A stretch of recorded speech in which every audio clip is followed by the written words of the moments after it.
I'm going to show you guys this table that you've already seen before, and it's got the finish on it now.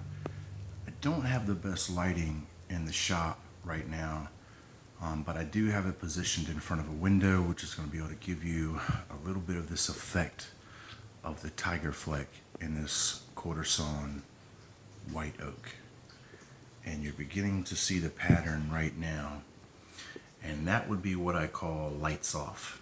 And if anybody knows anything about the configuration of grain on wood, you have the fibers that overlay each other almost like the hairs on the back of a dog or a cat, even like the scales of a fish. So if you arrange the grain direction, not just meaning the linear grain itself, everybody knows when you sand, or at least refinish a piece, you're supposed to sand with the grain. But when you're looking for the best opportunity to show off the figure in the wood, and that's what we're looking at here, we see this ray fleck pattern that's beginning to show up across the entirety of the piece. You want to arrange the wood to where the grain itself, its fibers are all overlaying the same direction. So if I was to imagine this piece like a dog and was petting it, it means that all the grain fibers are running the same way on each board. And then that gives us the opportunity to see an even tone of all of these figured fleck rays that are within the grain itself. I'm going to change positions.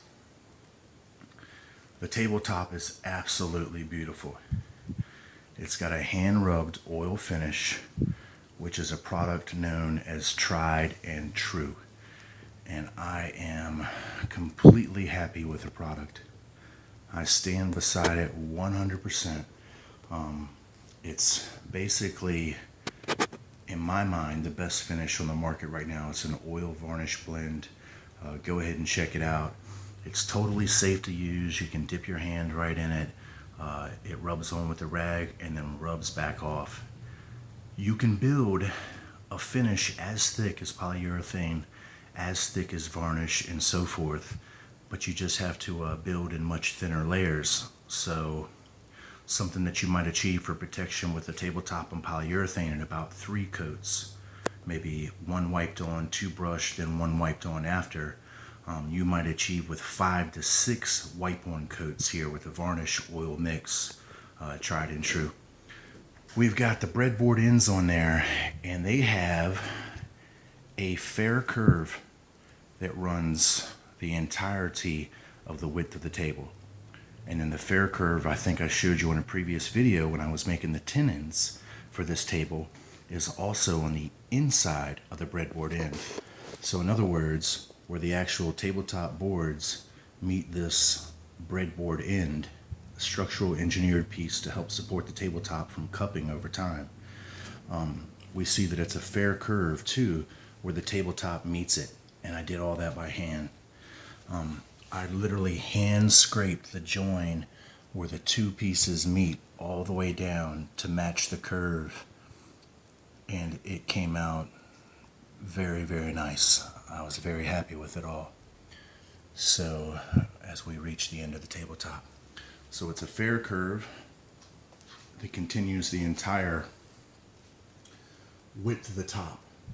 And then you guys have already seen, I'm not sure if you remember, if you've seen all the videos, but there's the base. And then the base features a inward curved leg, somewhat like the writing desk I showed you, but a much larger status for the leg size itself. And of course, this is once again an Asian influenced design, mortise and tenon construction, and then we have some contrasting walnut pegs. I really like the table. There's going to be a matching sideboard that you could probably see in the background there on that short table that is going to be done with the piece. And I most certainly will let any who are interested have a peek at it when it gets done. But wow, just look at the grain pattern there. Just absolutely gorgeous. So this is quarter sawn tiger fleck white oak, and the tabletop just came out perfect. about some of my other videos. I haven't done a video in a while.